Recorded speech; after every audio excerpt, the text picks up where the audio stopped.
예, 오늘은 구약에 계시된 예수 그리스도라는 주제로 21번째 시간입니다. 지난 시간에는 여호수아기 전체 내용과 관련해서 말씀을 드렸는데요. 오늘은 여호수아기 2장과 4장과 5장에 계시된 예수 그리스도와 관련해서 말씀을 나누겠습니다. 여기서 말씀을 보겠는데요. 여호수아기 2장 1절에서 1절만 보겠습니다. 여호수아기 2장 1절입니다.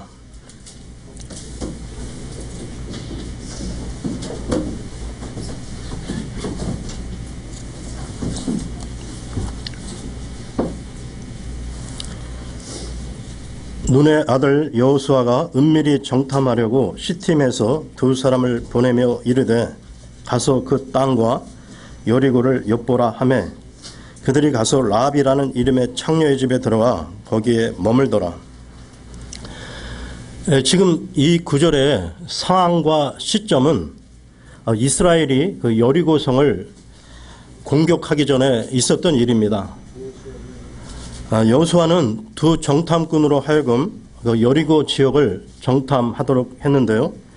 그 두 정탐꾼은 라합이라는 그 이방 여자의 집에 머물게 되었습니다. 그때 그 라합이라는 그 이방 여자는 하나님에 대한 믿음이 있었음을 보게 되는데요. 라합의 말을 들어보겠습니다. 여호수아기 2장 9절에서 11절입니다. 2장 9절에서 11절입니다. 그 사람들에게 말하되 주께서 이 땅을 너희에게 주신 줄을 내가 아노라. 너희의 두려움이 우리에게 임하였고 또 이 땅의 모든 거주민이 너희로 인하여 기력을 잃었나니 너희가 이집트에서 나올 때 주께서 너희를 위해 홍해 물을 마르게 하신 일과 너희가 요르단 저편에 있던 아모리 족속의 두 왕 시온과 옥에게 행한 일 곧 그들을 진멸한 일을 우리가 들었노라. 우리가 이 일들에 관하여 들을 때 곧 우리 마음이 녹았고 또 너희로 인하여 어떤 사람에게도 더 이상 용기가 남지 아니하였나니 주 너희 하나님 즉 그분은 위로 하늘에서와 아래로 땅에서 하나님이시니라. 라합은 하나님이 지금까지 이스라엘과 함께 계셨고 또한 마침내 이 여리고 성도 하나님의 백성의 손에 넘어갈 것을 알고 있었기에 라합은 목숨을 걸고 그 적군의 두 정탐꾼을 숨겨주었던 것입니다. 지혜로운 여자인 라합은 자기가 정탐꾼을 보호해 준 것처럼 자기의 가족과 형제들을 살려달라고 요청하며 그 증표를 요구하는데요. 그 다음 절인 2장 12, 13절을 보겠습니다. 12, 13절입니다.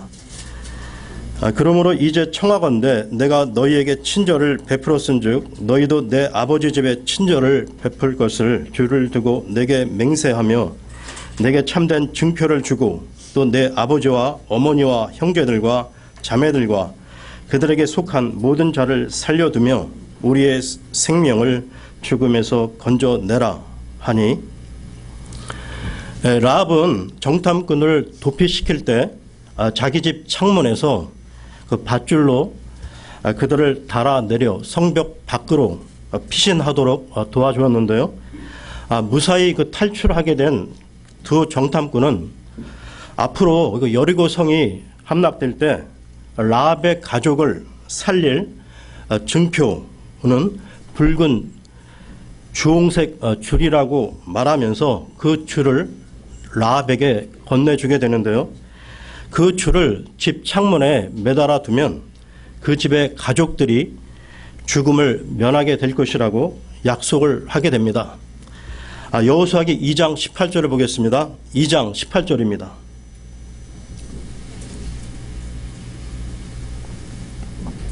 보라 우리가 이 땅에 들어올 때 너는 우리를 달아내린 창에 주홍색 실로 된 이 줄을 메어두고 네 아버지와 어머니와 형제들과 네 아버지의 온 집안을 내 집으로 데려오라. 그때부터 이 라합의 집 창문에는 이 주홍색 줄이 매달려 있었는데요. 하나님의 능력으로 여리고성이 무너질 때 주홍색 줄을 매단 이 라합의 집만은 안전했던 것입니다. 그 집은 구원의 집이 되어 라합과 함께 한 사람들은 생명을 보존하게 되는데요. 또한 여리고성이 함락 이후 이스라엘 군사들이 여리고성 사람들을 죽일 때에도 이 주홍색 줄이 창문에 매달린 그 집의 사람들은 살려줍니다. 라합의 그 붉은 주홍색 줄은 구원의 줄이 되었는데요. 이 부분에서 우리는 중요한 영적 교훈을 얻게 됩니다. 원래 우리 모두는 구원받기 전 여리고성 백성과 같이 멸망에 처할 사람들이었는데요. 그런데 그 영원한 멸망 앞에서 예수 그리스도의 피를 통하여 구원을 받은 것입니다. 우리를 대신하여 저주와 형벌을 받으신 예수 그리스도의 피가 구원의 증표가 된 것이죠. 이 증표는 우리 혼을 구원하는 증표로서 이 증표를 가진 자는 사탄의 세력이 삼키지 못하며 지옥의 권세가 지배하지 못한다는 것입니다. 이와 관련된 말씀을 찾겠는데요. 출애굽기로 가겠습니다. 출애굽기 12장 12절에서 13절입니다. 12장 12, 13절입니다.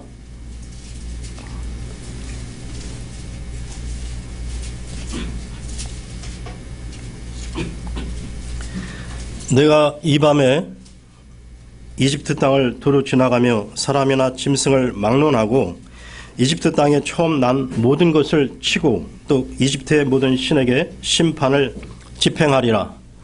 나는 주니라. 그 피가 너희가 거하는 집 위에 있어 너희를 위해 표가 되게 할지니라. 내가 그 피를 볼 때에 너희를 넘어가리니 내가 이집트 땅을 칠 때 그 재앙이 너희 위에 임하여 너희를 멸하지 아니하리라. 여러분, 라합과 그 집의 구원을 통해 우리가 생각해 볼 하나님의 은혜는 이것입니다. 우리가 무슨 선을 행하였고 의롭기 때문에 하나님이 우리를 구원해 주신 것이 아니라 우리가 주 안에 있기 때문인데요. 잘 들어보십시오. 라합이 두 정탐꾼을 숨겨 살려준 대가로 온 가족의 그 생명을 구할 수 있는 계기가 되었지만 라합의 집에 모인 사람들의 실질적인 그 구원은 라합의 그 선행 때문이 아니라 예수 그리스도의 그 피의 예표인 붉은 줄이 매달린 집 안에 있었기 때문이었습니다. 그리고 창세기 그 7장에 그 물로 인한 심판 때 노아의 가족이 방주 안에 있을 때 구원을 얻었고 또 이집트에서 이스라엘 백성이 어린 양의 피가 뿌려진 집 안에 있을 때 죽음을 면했듯이 생명의 근원 되시는 예수 그리스도 안에 거하는 사람은 누구든지 영원한 멸망으로부터 구원을 받게 되는 것입니다. 중요한 것은 예수 그리스도 안에 있느냐 밖에 있느냐 하는 것이 영원한 생명이냐 영원한 멸망이냐 이 분기점인 것이죠. 여리고성이 무너지기 전 아마도 라합은 일가 친척들에게 우리 집으로 와야 생명을 건질 수 있다. 속히 와야 한다. 더 이상 시간이 없다라고 애타게 간절히 전했을 것입니다. 그 말을 들은 사람들 중 어떤 사람은 말하기를 라합은 좀 이상해 라고 하면서 믿지 않거나 좀 생각해 봐야겠어. 지금 다른 일이 있어 바쁘다고 말하면서 응하지 않았을 수도 있는데요. 라합의 말을 듣고 속히 따라온 사람들은 구원을 받았고 미적거리거나 믿지 않았던 사람들은 이스라엘 군사들의 칼에 죽었을 것입니다. 성경은 히브리서 11장에서 믿음의 선배들 쭉 열거해 나갈 때 여리고성의 라합을 믿음의 여인으로 소개하고 있다는 것입니다. 이 라합의 경우를 보면서 우리는 우리의 불신, 가족, 친지, 친구에 대하여 라합처럼 생명 살리는 전도에 시급하고 긴박한 그 마음을 갖고 있는지 우리 자신들을 한번 돌아보셨으면 합니다. 네, 그러면 계속해서 다음 말씀을 보겠는데요. 여호수아기 4장 1절에서 3절입니다. 4장 1절에서 3절입니다.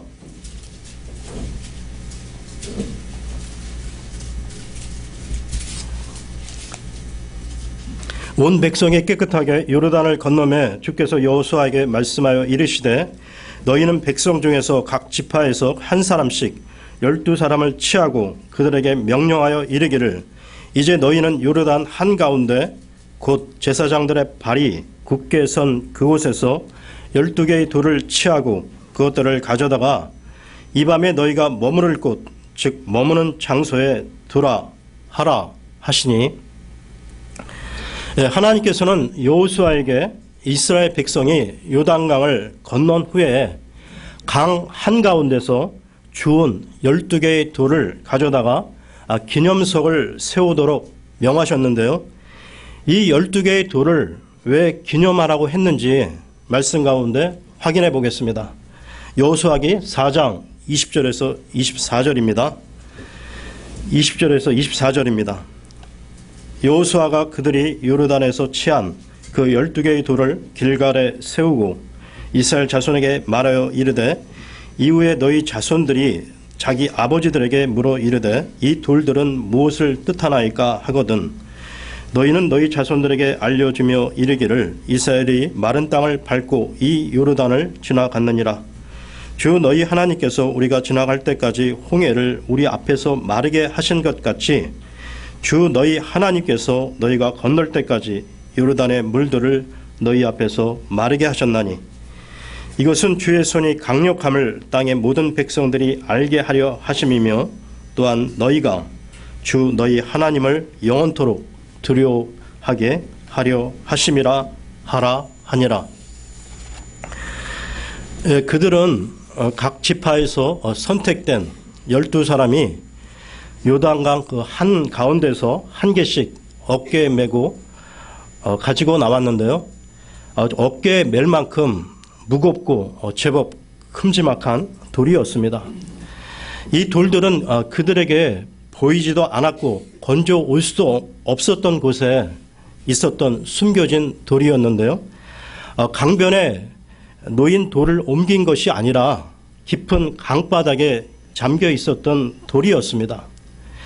어느 누구도 건져 올리려고 생각도 하지 못했던 그 돌들을 하나님께서 강을 말리시고 그 돌을 가져오도록 하신 것이죠. 하나님은 그 12개의 기념석을 길갈에 세우게 하시고 이스라엘 백성의 구원의 표적으로 삼으셨습니다.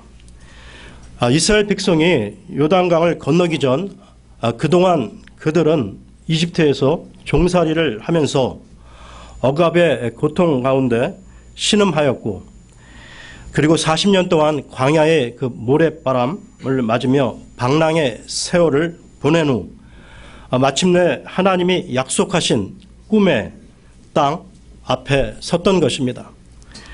그러나 그들은 요단강 건너편에 젖과 꿀이 흐르는 가나안 땅을 바라만 볼 수밖에 없었는데요.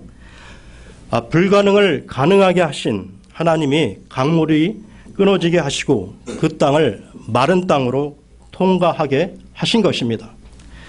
바로 그 증표가 12개의 기념석이었던 것입니다. 하나님은 그 돌들을 길갈에 세우게 하셨는데요. 길갈이라는 언의 그 뜻은 돌들이 굴러갔다라는 의미를 가지고 있습니다. 하나님께서는 여호수아에게 다음과 같이 말씀하셨는데요. 여호수아기 5장 9절입니다. 5장 9절입니다.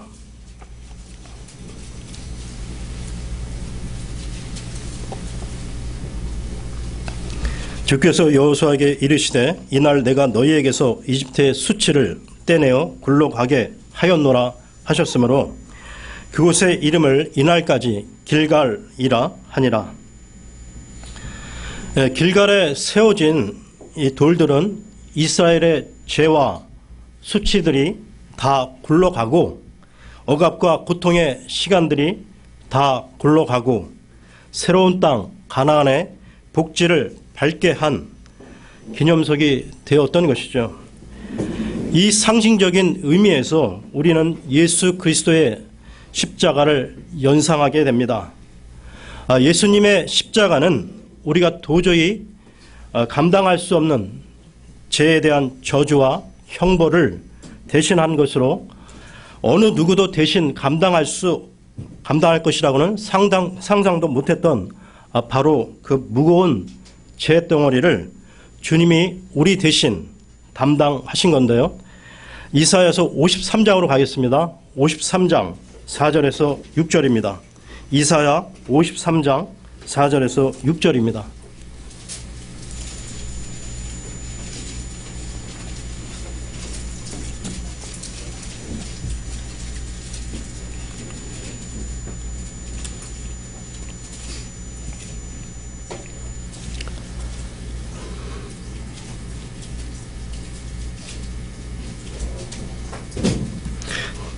참으로 그는 우리의 고통을 짊어지고 우리의 슬픔을 담당하였거늘 우리는 그가 매를 맞고 하나님께 맞아 고난을 당한다고 생각하였노라. 그러나 그는 우리의 범법들로 인해 부상을 당하고 우리의 불법들로 인해 상하였노라. 그가 징벌을 받음으로 우리가 화평을 누리고 그가 채찍에 맞음으로 우리가 고침을 받았도다. 우리는 다 양 같아서 길을 잃고 각각 자기 길로 갔거늘 주께서는 우리 모두의 불법을 그에게 담당시키셨도다. 어두운 강바닥에 있었던 그 무거운 돌덩어리가 밝은 곳으로 옮겨졌듯이 우리의 악하고 어두운 죄악 덩어리를 예수님께서 친히 십자가에서 피 흘리심으로써 대속해 주신 건데요. 길갈의 12개의 기념석이 불가능한 곳에서 옮겨진 것처럼 예수님은 어두운 죄 가운데 죽을 수밖에 없었던 우리를 구원의 자리로 옮겨주신 것입니다. 길갈의 12개의 그 기념석이 세상을 향해 요단강을 건너게 하신 하나님의 위대하신 능력을 보여주고 있다면 예수 그리스도의 십자가는 지옥의 멸망으로부터 영원한 생명으로 들어가게 하는 능력이 되심을 외치고 있는 것입니다. 그러면 여호수아기로 돌아와 계속해서 다음 말씀을 보겠는데요. 여호수아기 5장 10절에서 12절입니다. 5장 10절에서 12절입니다.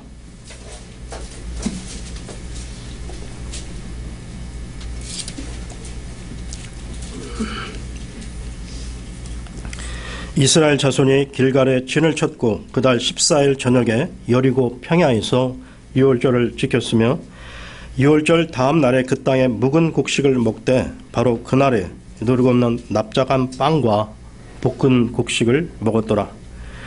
그들이 그 땅에 묵은 곡식을 먹은 다음 날에 만나가 그침으로 이스라엘 자손이 더 이상 만나를 얻지 못하였으나 그 해 가나안 땅의 열매를 먹었더라.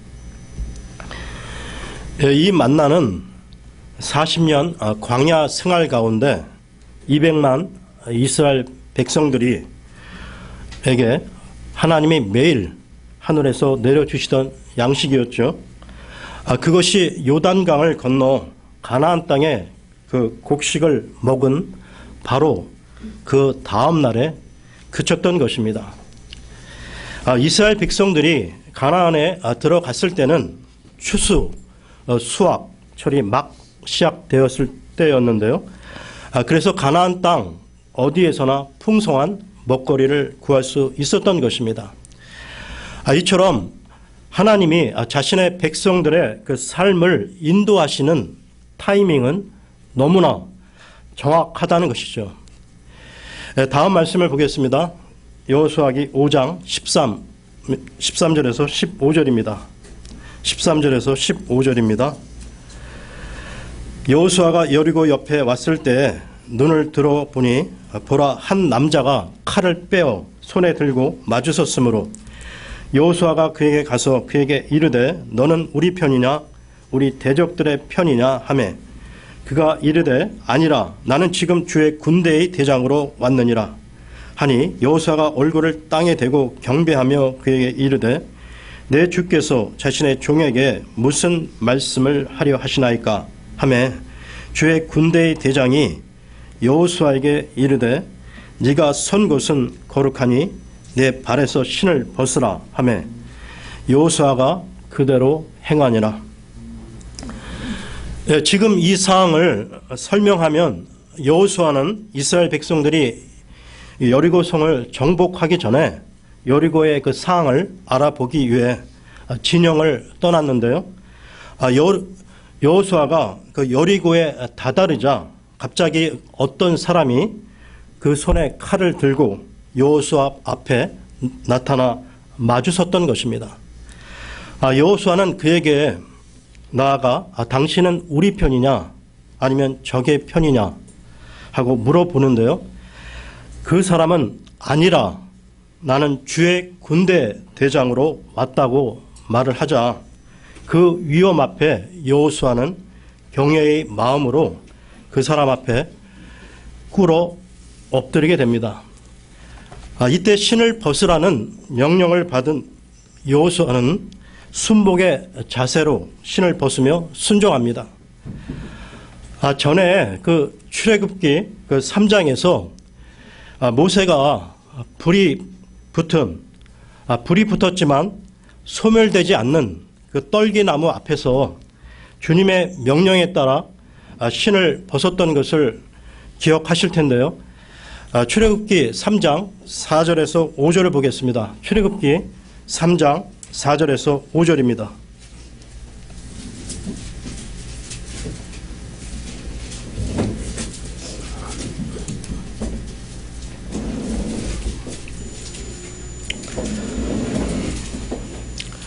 그가 보려고 옆으로 가는 것을 주께서 보시고 하나님께서 그 떨기나무의 한 가운데로부터 그를 불러 이르시되 모세야 모세야 하시니 그가 이르되 내가 여기 있나이다 하거늘 그분께서 이르시되 여기로 가까이 오지 말라 네가 선 곳은 거룩한 땅이니 네 발에서 신을 벗으라 하시고 모세에게 말씀하신 그때와 동일하게 성육신 하시기 전에 그 예수 그리스도께서 여리고에 오셨던 것입니다. 우리는 여기서 예수 그리스도의 나타나심을 보게 되는데요. 하나님을 계시하는 유일하시고 독생하신 하나님의 그 나타나심을 보는 것입니다. 그렇다면 왜 이 사람이 천사가 아닌가 하는 점을 알아보면 이 사람은 자신이 주의 군대 대장이라고 밝히셨습니다. 그 어떤 천사도 이러한 주장을 한 적이 없으며 천사들은 단지 창조물인데요. 여기서 천사에 관한 말씀을 보겠습니다. 히브리서 1장 13절에서 14절입니다. 히브리서 1장 13절에서 14절입니다.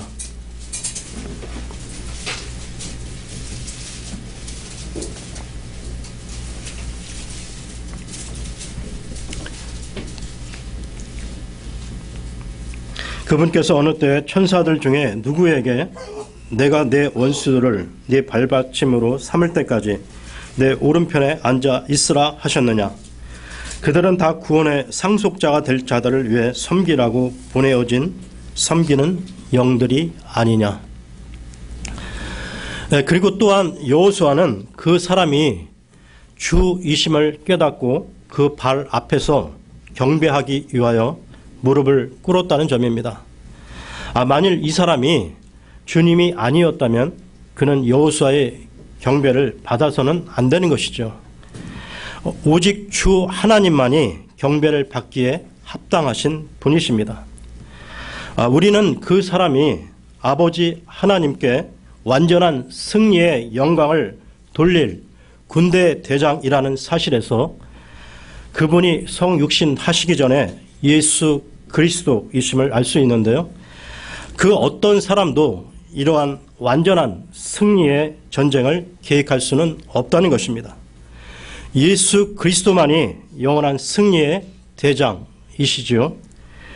이러한 믿음의 배경 가운데 지난 시간에 다뤘지만 여호수아는 6일 동안 여리고성을 순회했고, 그리고 7일째 우리가 다 알다시피 그 성벽은 완전히 무너져 내렸던 것입니다.